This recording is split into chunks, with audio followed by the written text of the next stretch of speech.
Welcome to news Adda. Jubilee Hills Congress ది కాదు, నవీన్ యాదవ్ ది. జూబ్లీ హిల్స్ ఉప ఎన్నికల్లో కాంగ్రెస్ బీఆర్ఎస్ ల మధ్య టగ్ ఆఫ్ వార్ ఉంటుందని భావించారు అంతా. కానీ సీన్ రివర్స్ అయింది. వార్ వన్ సైడ్ అయిపోయింది. నవీన్ యాదవ్ చరిష్మా బాగా పనిచేసింది. దానికి పోల్ మేనేజ్మెంట్ తోడైంది.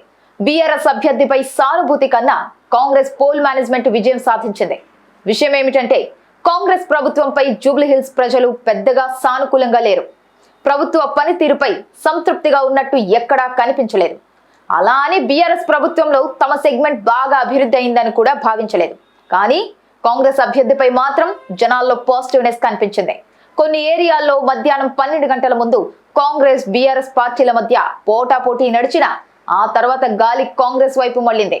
సహజంగా ఉప ఎన్నికల్లో పవర్ లో ఉన్న పార్టీకి ప్లస్ పాయింట్ ఉంటుంది.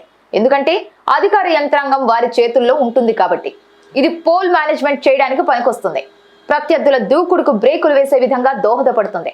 బీఆర్ఎస్ ప్రభుత్వంలో వచ్చిన 5 ఉప ఎన్నికల్లో దాదాపు ఇదే జరిగింది. అప్పుడు బీఆర్ఎస్ ప్రయోగించిన విధానాన్నే ఫాలో అయింది హస్తం పార్టీ. ఫలితంగా వారి ప్రయోగం వర్కౌట్ అయింది. జూబ్లీ హిల్స్ బై ఎలక్షన్ లో గెలుపు కోసం కారు పార్టీ సర్వశక్తులు ఒడ్డింది. మాగంటి గోపీనాథ్ మరణంతో వచ్చిన ఉప ఎన్నిక కాబట్టి వారి కుటుంబానికి సానుభూతి కలిసి వస్తుందని ఆశించింది. కానీ కొంతమేర సానుభూతి పనిచేసింది కూడా. అయితే అది మాగంటి ఫ్యామిలీపై కాదు, గులాబీ పార్టీ బాస్ కేసీఆర్ పై మాత్రమే. అధికార కాంగ్రెస్ పార్టీకి ఆ మాత్రం పోటీ ఇవ్వగలిగారంటే అది ఒక్క కేసీఆర్ చరిష్మాతోనే. ఎన్నికల్లో గెలుపోటములు సహజమే. కానీ ఒక్క గెలుపుతో భవిష్యత్ రాజకీయాలను, పార్టీల బలాబలాలను అంచనా వేయలేం. సరిగ్గా 2 ఏళ్ల క్రితం జరిగిన సాధారణ అసెంబ్లీ ఎన్నికలకు 8 నెలల ముందు జరిగిన మునుగోడు బైపోల్లో కాంగ్రెస్ పార్టీకి డిపాజిట్ కూడా దక్కలేదు. ఆ తర్వాత అదే సెగ్మెంట్ లో కారు పార్టీని చిత్తుగా ఓడించింది కాంగ్రెస్. అందుకే చెబుతున్నా, ఉప ఎన్నికకు జనరల్ ఎన్నికలకు చాలా తేడా ఉంటుంది.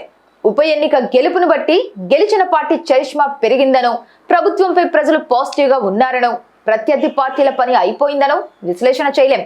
కానీ ఒక్కటి మాత్రం నిజం, జూబ్లీ హిల్స్ కాంగ్రెస్ ది కాదు, నవీన్ యాదవ్ ది.